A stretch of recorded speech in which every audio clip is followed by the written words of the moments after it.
Stay in Bounds production.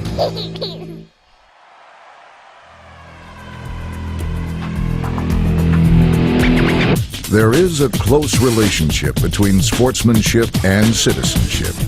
Competition provides a natural classroom. Sports can be used to teach important life lessons. Focus on producing great citizens, not just good athletes. Winners are reared, not born.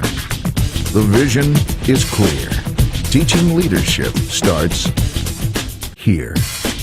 Every young boy and girl dreams of becoming successful, of accomplishing something great, and just maybe, one day, becoming a champion. Competitive sport is more than a game. It teaches commitment, dedication, and discipline.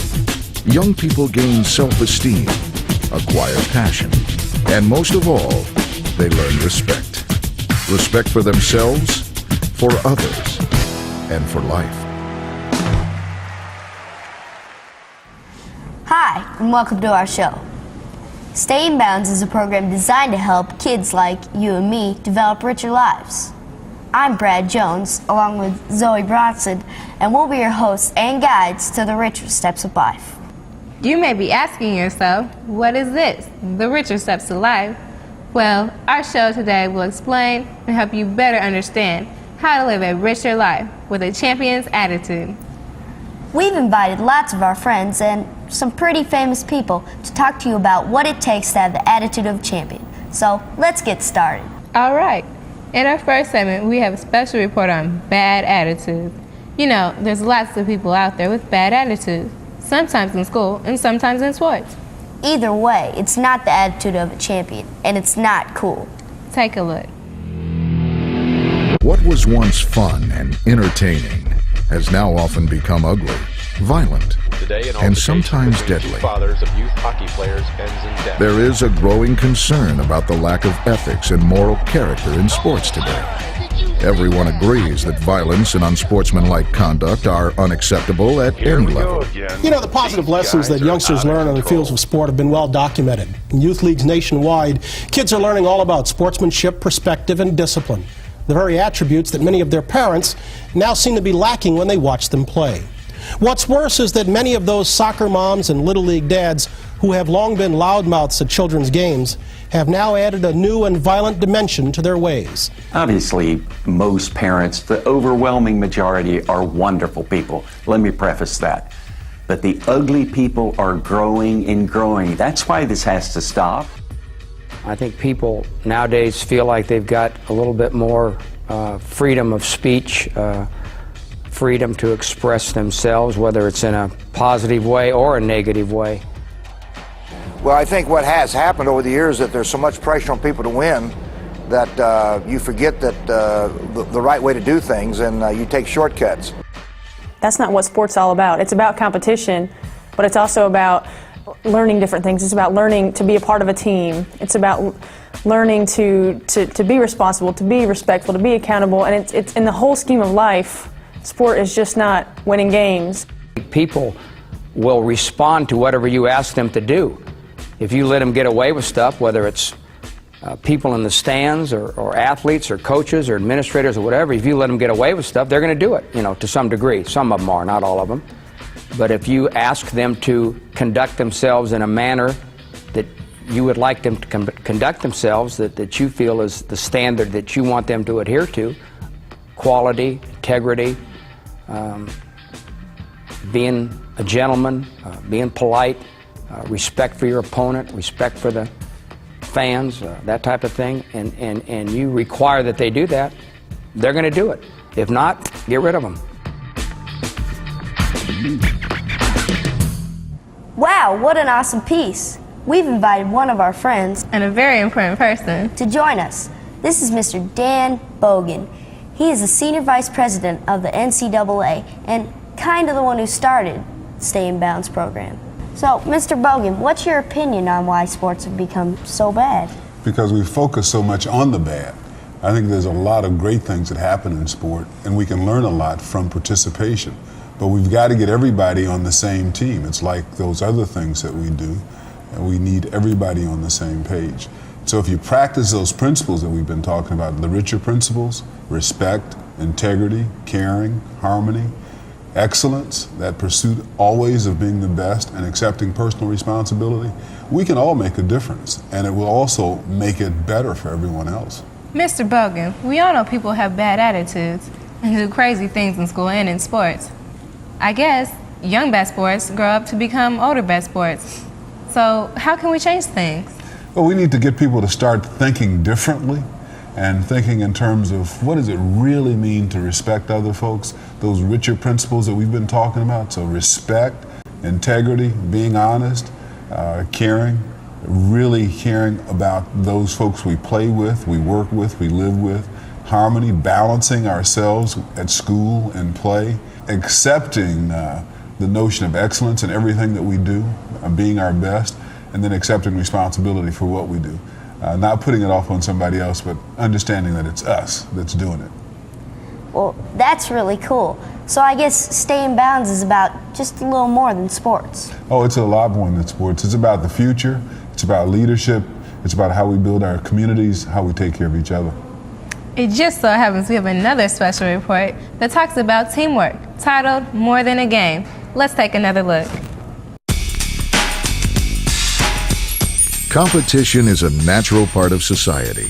Sports reflect real-life experiences. This controlled environment offers the perfect classroom to teach and develop character. You know, I would say they're basic fundamentals in sports, you know, particularly in the game of basketball. It's passing, catching, shooting, footwork, you know, communicating, playing with your teammates. Those are things that you can take outside of the sport and put in your daily life. The discipline, the work ethic, the concentration, preparing yourself for the opponent, preparing yourself for the next job.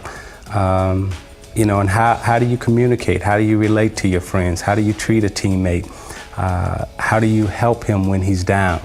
How do you enjoy his success when he has it? You know, those are things that you can take outside of the sport and put it into your everyday life. Athletics is a great tool, in my estimation, for the growth of society as well as the growth of a child. You know, sure, I know how to shoot the jump shot, but you know, that's expected. You know, I learned things that I thought I would never learn, like as far as, like I was saying, respecting your elders, your mother, your father, you know, brothers and sisters, your neighbors, whoever it may be. In sport, there are so many lessons that are taught. There are technical lessons and physical lessons, but the overriding thing is there are life lessons taught in sport. The game consists of more than just winning. It's about developing respect, integrity, caring, harmony, excellence, and responsibility.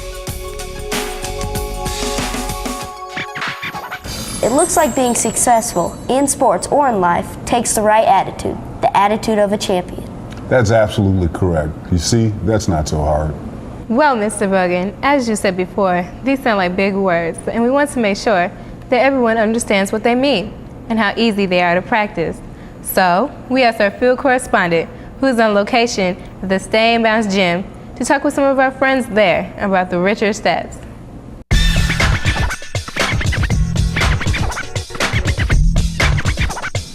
Thanks, Zoe. Now we're here with lots of our friends, and we're having fun with the Stay in Bounds program. Come on, guys, make some noise.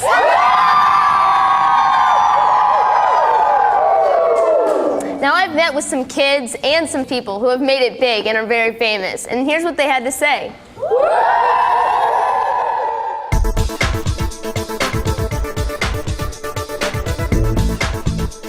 You know, sports is the pure society. That's why, you know, people always make the analogies to business to sport or culture to sport, because in sport, it's the purest form of society on the field and in the locker room. There's no color, there's no religion, there's no economic dynamics, there's no social dynamics. It's just all pure human interaction. I would say two things that my mom taught me. A, respect your elders, and B, live by the golden rule. Do unto others as you would have others do unto you. We do things when we're young, we don't think about it first, and we do a lot of things to other people that we would never want done to us. But I think that if you can just show that general respect to people, you will always get respect back.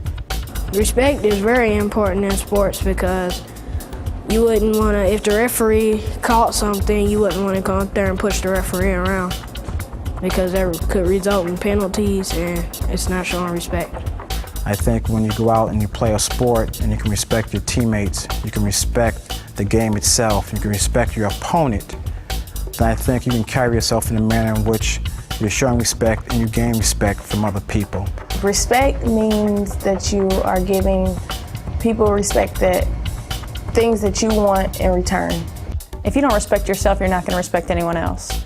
And you have to respect yourself for who you are, not as an athlete, but who you are as a person. If you treat people with respect, they'll treat you with respect. Respect. Don't diss other people. Well, integrity, each person has their set of values. And I think no matter what's going on around you or what other people around you say differently, you uphold those values and don't turn your back on them. Integrity means you do not supposed to tell people that something that is not true. The way one values oneself and uphold your values and morals. A lot of people forget that. And that's something I tend to never forget because I want to remember what I was taught when I was younger. I don't want to forget that because that's what makes me who I am. Well, it's doing things right and living within the rules and having the fortitude to live with, say, somebody might challenge you to shortcut something, to say no to that negative situation. You got to do what probably is sometimes a tough answer. Because it would kind of hurt my feelings if I found out that they was telling me something that was not true and I really believed in it. Probably the best way to answer that would be, would my grandmother okay that? And I was always taught to live by my dad's rule where if you never lie, you don't have to remember what you said. Integrity. Cheating is for losers. Caring is love. I mean, if you have a passion for something, it can be for a sport, it can be for a person, it can be your marriage, it can be a religion. So caring means I'm going to do things right. Because it teaches them to care for others and it teaches them other ways besides one single way you could be caring to other people. If you can care about other people and care about yourself and lend a helping hand, that shows a lot about you. It reveals a lot about you and your character. If they was in school, I would help them open the door for them, or if they want to get a drink of water, I will press the button. Being a nursing student, I know all about caring. It's being genuine in how you feel towards an individual. Despite their negative flaws, you look past that and you care for that individual. Caring. Treat people right.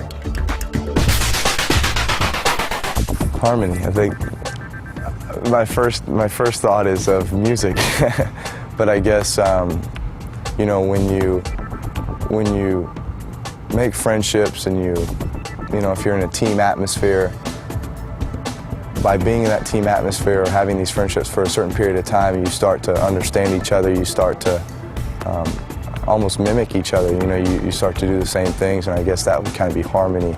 You have to get along with your teammates or you wouldn't have a really good team if it was just fighting. If your team was all fighting and stuff. Well, harmony is getting along with people, like I said earlier. I mean, if you've got harmony on a team, then the people, you've got good chemistry. You know, it's not always going to be perfect. I mean, but harmony is being able to adjust. Harmony is about getting along and having fun. Harmony. Have fun together. Excellence is being the best you can be. Not everybody can be what a lot of people say, boy, he's an excellent player. Not everybody can be an excellent player, but I think that if you do everything you can to be the best you can be, that's all you can ask of someone, whether it's in sports or some other capacity. Excellence means to like do really good and try really hard. Whether it's going to class and studying every day and coming home and doing your homework until you're finished and then you go back to school and you get a B on that test that you wanted to get an A on. As long as you have laid everything out on the table and done everything that you can to be successful, I think that you can go to bed at night, or I could go to bed at night saying, I gave everything that I had, and to me that's excellence. Excellence. Nothing short of your best, baby. Well, responsibility, probably you put all those things together. You got integrity, you've got honesty, you've got all these high-quality character traits you need to put together, and responsibility is taught to you by your parents. You don't show up to practice 5 minutes late. You don't show up to school 10 minutes late or half the day through. You know, if your parents tell you to be home by 10 o'clock, you don't show up at 10:01. And just there's things like that, and it's just responsibility, it's morals, it's values, and I think that kids today can learn that, but also it starts within yourself and what you want to accomplish, and if you want to be disciplined enough, and if you want to have enough confidence or enough self-assurance to go out and do those things, then you can. In sports, you're responsible not only to yourself, but you're responsible to your teammates, and you're responsible to your team. And when you're working, after you get out of sports and you're working in a job, you're responsible to your co-workers. You're responsible to the place that has employed you. So it's very important that you learn some of those lessons in sports that you're going to take with you the rest of your life. People are depending on you, and if you don't have responsibility, they won't trust in you no more. Responsibility. If you say it, do it. Respect. Integrity. Caring. Harmony. Excellence. And also being responsible. That was great. Now, who here feels that they understand the richer principles? Respect. Don't diss other people. Integrity. Cheating is for losers. Caring. Treat people right. Harmony. Have fun together. Excellence means nothing short of your best. Responsibility means if you say it, do it. All right, guys, are we ready to step up and make the commitment? Yes! Can we do this? Yes! There you have it, guys. Back to you. It looks like we have an excited crowd. Now, how about all of you out there? Are you with us? Yeah, it's the cool thing to do. So go out, tell your parents, your friends, even your teachers and coaches to get with the richer steps of life. Thanks, Mr. Bogan, for helping us do the show. Thank you for letting me be here with your friends. But we're out of time. Until next time, keep living the richer steps of life.